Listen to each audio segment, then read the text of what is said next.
CapCut နဲ့ပတ်သက်ပြီးတော့ကျွန်တော်မေးထားတဲ့မေးခွန်းတွေကိုကျွန်တော်ဒီနေ့မှာဖြည့်ပေးမှာပဲဖြစ်ပါတယ်မေးခွန်းတွေအများကြီးရဲ့မှာအဓိကအချက်၄ချက်ကိုကျွန်တော်ဒီနေ့ဗီဒီယိုမှာဖြည့်ပေးသွားမှာပဲဖြစ်ပါတယ်နံပါတ်1 CapCut သုံးတဲ့အခါမှာ export လုပ်လို့မရဘူးတဲ့ဟုတ်ပြီအဲ့ဒါဘာကြောင့်လဲဆိုတော့ကျွန်တော် CapCut ကိုသုံးတဲ့အခါမှာ Pro template တွေထည့်ပြီးတော့သုံးလိုက်မယ်ဆိုလို့ရှိရင်တော့ export ပေးပြီးတော့မလုပ်ပါဘူးအဲ့ဒီ Pro template တွေကိုဖယ်လိုက်မှာပဲ export လုပ်လို့ရမှာပဲဖြစ်ပါတယ်ဟုတ်ပြီဘယ်လိုလုပ်ရလဲဆိုတာလေးကိုကျွန်တော်တစ်ချက်လောက်ကြည့်လိုက်ရအောင်ဒီမှာ Pro ပေါ့နော်ဒီလို Pro ဆိုတဲ့ဟာတွေကိုသုံးထားပြီဆိုတာနဲ့သူက export လုပ်လို့မရပါဘူးကျွန်တော်ဒီမှာနမူနာပြပေးမယ်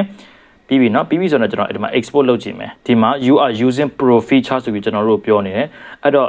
ကိုက pro feature သုံးမယ်ဆိုလို့ကျွန်တော်ပတ်စံပေးရမယ်မပေးချင်ဘူးဆိုလို့ကျွန်တော်ဆော့ထည့်ထားတဲ့ pro ကိုကျွန်တော်က select မှတ်မယ်မှတ်ပြီးပြီဆိုတာနဲ့ delete အဲ့ဆိုရင်ကျွန်တော် export ပြန်လုပ်ကြည့်မယ်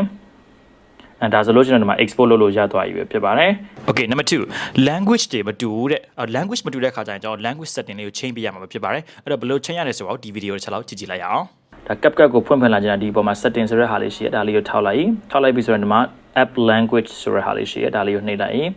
ဒီမှာတွေ့လားစာတွေပြောင်းလို့ရတယ်မြန်မာစာတောင်ကျွန်တော်တို့ပြောင်းလို့ရကျွန်တော်မြန်မာလိုပြောင်းပြပေးမယ်တစ်ချက်ကြည့်ပေးဒီမှာတွေ့လားဒါဆိုလို့ရှိရင်ကျွန်တော်တို့အကုန်လုံးကမြန်မာလိုတွေဖြစ်ကုန်ပြီเนาะဆိုရင်ပြန်ပြောင်းချင်တယ်ဆိုလို့ရှိရင် setting ကိုသွားမယ် app language မှာ English ဆိုတာပြန်ရွေးပြရနဲ့ done ကိုနှိပ်လိုက်ပါဒါဆိုလို့ရှိရင်တော့အားလုံးက English လို့ပြန်ပြီးတော့ဖြစ်သွားပါလိမ့်မယ် logo လေးထည့်ချင်တယ်ဟုတ်ပြီ logo ဘယ်လိုထည့်ရလဲဆိုတာလဲနောက်ထပ် video ထပ်ပြီးတော့ကြည့်လိုက်အောင်ဗျာ logo ထည့်မယ်ပေါ့အဲ့တော့ logo ထည့်မယ်ဆိုလို့ရှိရင်ဒီအောက်မှာ overlay ဆိုတဲ့ဟာလေးရှိတယ် overlay ကိုနှိပ်လိုက်ပြီးဆိုတော့ဒီမှာ add overlay ကျွန်တော်တို့ဒီမှာဒီ logo ကိုထည့်လိုက်မယ်ဒါဆိုရင်ကျွန်တော် logo ကဒီမှာကြီးနေရပေါ့နော်အဲ့တော့အရင်ဆုံး logo ကိုဒီအောက်က video အစအဆုံးနဲ့ညီဖို့လိုတယ်ဆိုပြီးပြီဆိုတာနဲ့ဒီ video အစမှာ logo ကကျွန်တော်ကြီးနေတော့logo ဓာတ်ပုံလေးကို select မှတ်မယ်မှတ်ပြီးပြီဆိုတာနဲ့သူကိုတေးသေးလေးလုပ်လိုက်မယ်ဒါဆိုလို့ရှိရင်ဒီမှာ logo တောက်လျှောက်ပေါ်နေမှာပဲဖြစ်ပါတယ်အများဆုံးမေးတဲ့မေးခွန်းမှာမြန်မာ font ဘယ်လိုထည့်ရမလို့ဟုတ်ပြီ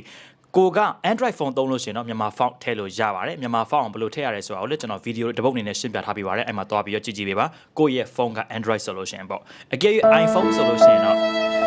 ဆက်မပြေပါဘူးဒါပေမဲ့ကျွန်တော်တွေ့ထားတဲ့နည်းလမ်းတစ်ခုတော့ရှိတယ်ကျွန်တော် Canva သုံးပြီးတော့ဒီဟာလေးကိုထည့်ရမှာပဲဖြစ်ပါတယ်ဒါပေမဲ့သူက Canva Pro account ရှိမှာတော့ရလိမ့်မယ် Pro account လိုချင်လို့ရှိရင်တော့ကျွန်တော် chat box မှာလာရောက်ပြီးတော့ဆက်သွယ်ပေးလို့ရပါတယ်စာသားလေးကိုဘယ်လိုထည့်ရလဲဆိုတာကိုကျွန်တော်တစ်ချက်လောက်ပြပေးမယ်ဗျာ Canva ကိုဖွင့်မှဒီမှာစာရိုက်ထည့်မယ်စလုံး font တွေပြောင်းမယ်အရောင်တွေပြောင်းပြီးပြီဆိုတာနဲ့ export လုပ်မယ် export လုပ်တဲ့အခါမှာ transparent background ပဲဖြစ်ရမယ်ပြီးပြီဆိုတာနဲ့ကျွန်တော် CapCut ထဲကိုထည့်လိုက်မယ်